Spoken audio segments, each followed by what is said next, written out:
Меккеге сапар велик менен 8-күн.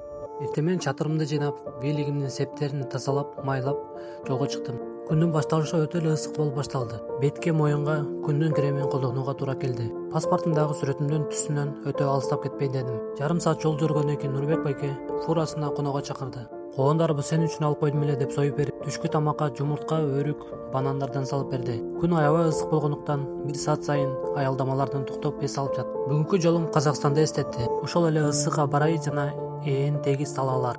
Аялдамадан курсагымды тойгозуп, кичине эс алып, бутту көтөрүп жатып, жолго чыксам эле алайлык бир туугандарым Иламан, Кылымбек, Мухаммед тосуп алышты. Бир аз маектешип, колдоолорун көрсөтүшүп, жакшы сөздөрдү айтып кетишти. Мындай көз ирмемдерден кийин бир топ буттун чарчагандыгын, күндүн ысыктыгын деле унутуп коесуң. 5:30 дагы кыргыз байкелерди жолуктуруп калдым. Шайлообек байке менен Мирбек байке аябай шаңдуу, шайыр байкелер экен. Кыргызстандан 2000 километр алыстыкта жүрсө деле, өзүнүн үйүндө отургандай коноктошсо, ушундай элде төрөлүп калганыңа Кудайга 1000 мертебе шүгүр кылат экенсиң. Андан ары дагы 20 километр жол бар болчу. Конок үйгө келсем, бир эле орун калыптыр. Дароо алдым. Конок үйдүн жанында эле ысык булак бар экен. Конок үйгө жайланышып, дароо келдим. Меккеге сапар велик менен 9-күн. Эртемен туруп конок үйдүн ашканасына барсам, ал жакта баары халал экен. Биз чечендер болобуз дешти.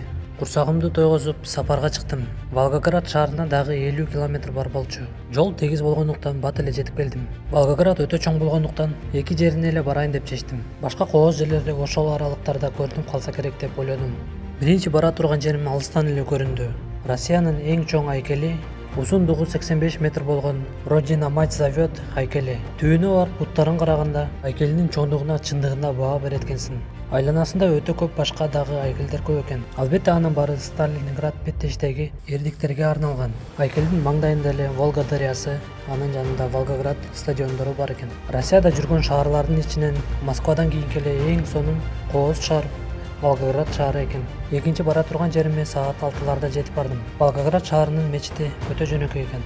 Ичиндеги адамдар ак ниеттүү, боорукер, сонун адамдар экен. Кетейин деп жатканда кухнясына киргизишип, өзүңдүн үйүңдөгүдөй сез, курсагымды тойгозуп кет деп айтышты. Волгоград велотуризмге өтө кыйын шаар экен. Өтө эле зор подъемдор өтө көп экен. Жок, дөңгөлөгүн тешкиген жок. Магазинге кирип жөн гана текшертип алдым. Дагы керек болуучу шаймандарды алып алдым. Чыксам караңгы кирип кетти.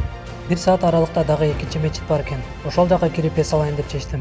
Мечиттин жанындагы супермаркетке барып, бир консерва плов алсам, бир адамга кеңири жетет экен. Колдооңуздар үчүн чоң рахмат. Меккеге сапар велик менен 10-күн. 10-күн Меккеге сапарымдагы эң узун аралыктагы жүргөн күнүм. Мындайча айтсам, азырынча рекордум. Волгоград аябай узун шаар экен.